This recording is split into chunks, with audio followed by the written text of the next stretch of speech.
नमस्कार, आदाब। आप देख रहे हैं पब्लिक 24। भाजपा द्वारा किसानों के लिए एक दिवसीय वर्चुअल धरना पर राजद की कड़ी प्रतिक्रिया के बाद अब झारखंड मुक्ति मोर्चा के केंद्रीय महासचिव सह प्रवक्ता सुप्रिया भट्टाचार्य ने भी अपने ही अंदाज में बड़ी ही तीखी प्रतिक्रिया दी। पब्लिक 24 आपसे अनुरोध करता है कि इस कोरोना काल में घर में रहें, सुरक्षित रहें और सरकार का गाइडलाइंस का पालन करें। कि जैसे साप्ताहिक हाट होता है उसी तरह एक साप्ताहिक कार्यक्रम आज भारतीय जनता पार्टी के मित्रों के द्वारा किया गया। किसानों के सवाल पर वर्चुअल धरना दिया गया। मैंने जिनको भी देखा उन सबको ही वातानुकूलित कमरे में बैठकर किसानों के सवाल को लेकर आज बहुत बड़ी बड़ी बात कर रहे थे। इस देश की लोकसभा और राज्यसभा ने तो खैर जो किया उसके तो जितने भी निंदा की जाए वो कम है, लेकिन लोकसभा में केवल बहुमत के बल पर किसान विरोधी जो 3 कानून पास किए गए, उन कानून और महामारी के दौरान उन कानूनों के खिलाफ पिछले 9 अगस्त 2020 से दिल्ली के जो पार्लियामेंट है उससे मात्र 25 किलोमीटर दूर लाखों किसान बैठे हुए हैं, आज भी बैठे हुए हैं। इस कोरोना काल में भी बरसात का समय बीता, भीषण गर्मी बीती, शीतलहरियां चली, लेकिन किसान नहीं हटे। क्यों नहीं हटे? क्योंकि भारतीय जनता पार्टी का जो 3 किसान कानून आया, जिसमें सीधी तौर पर किसानों की किसानी को समाप्त कर देने के लिए और कॉरपोरेट के हाथ में संपूर्ण किसानी को दे देने के लिए और एमएसपी का जो भी भुगतान है उसका घोषणा नहीं करने के कारण ये स्थिति आज बनी हुई है। और यहां पर कारण क्या गिनाए जा रहे हैं? जबकि हमने पहले ही वर्ष में अपना जो चुनावी वादा था कृषि ऋण माफी योजना का, वो 2 लाख तक का हम लोगों ने कर्ज माफी भी कर दिया, धान की क्रय भी कर दी, सब देश में सबसे ज्यादा पैसे पे खरीदारी की और आज भी सतत जारी है। जून तक हम धान की खरीद करेंगे। साथ में मई में ही हम लोगों ने आगामी फसल के लिए उनको बीज, उनको खाद की आपूर्ति कैसी हो, इसके लिए ब्लॉक स्तर पर, क्लस्टर स्तर पर सभी काम शुरू हो गए।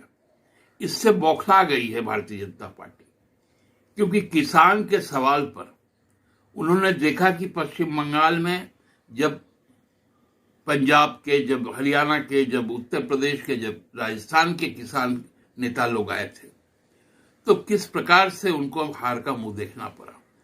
आसन जो चुनाव होना है उत्तर प्रदेश में और जो पंचायत का चुनाव बीता है, उस पंचायत चुनाव में जिस प्रकार से यूपी में भारतीय जनता पार्टी बुरी तरह से पराजित हुई है, उसी से ध्यान भटकाने के लिए और कोरोना महासंकट में माननीय मुख्यमंत्री के जो बढ़ते प्रभाव है और जो यहाँ पर स्थितियां एक तरह से हम लोगों ने दायरे में करने शुरू कर दी, इस वक्त फिर से वो भ्रम फैलाना, क्योंकि भ्रम के सिवा हमको लगता है कि भारतीय जनता पार्टी के पास में और कोई भी साधन रह नहीं गया।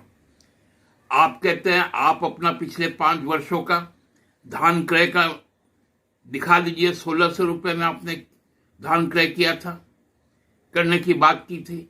एक भी धान आपने अपने कार्यकाल में नहीं खरीदने का काम किया।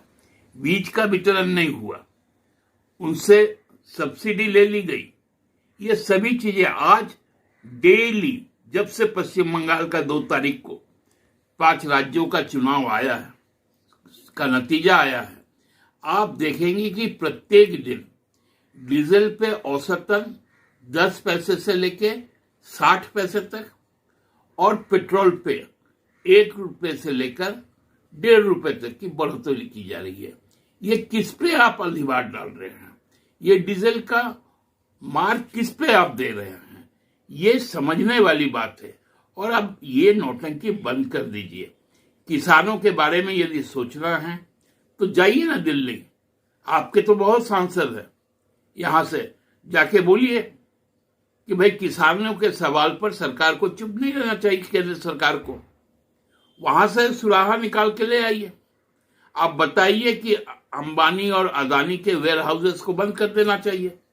उन जो बड़े बड़े वेयर हाउसेस हैं वहां अस्पताल अस्थायी तौर पे कोविड के लिए खोल दिया जाए, क्योंकि इस तरह से बातें को भ्रम में रखकर आप लोग हासिल क्या करना चाहते हैं।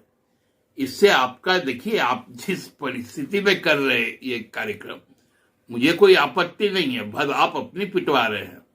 क्योंकि मुझे एक सलाह देनी थी आप लोगों को कि खेतों में जाइए ना, ओलावृष्टि हुआ है, फसलों को नुकसान हुआ है, हेमंत जी ने उसके आकलन के निर्देश जारी कर दिए हैं। किसानों के बीच में जाकर बैठिए, उनसे बात कीजिए, उनकी समस्याओं को जानिए और तब आकर एक सहयोगात्मक सहयोग कीजिए। आप बताइए कहां कहां किसानों की क्या क्या समस्या है। आपके 5 साल के राज्य में, इस राज्य में लगभग 2 दर्जन से ज्यादा किसानों ने आत्महत्या की।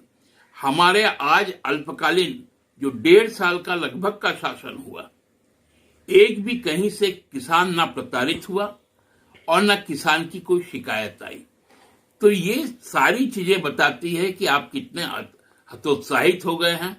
और बड़ा बड़ा नेता लोग को भी आज हम देखें, बाबूलाल जी भी आज, उनका तो आवास हर तरह से सुसज्जित है, और भी कई पूर्व मंत्रीगण को देखे, प्रदेश अध्यक्ष जी को भी देखे।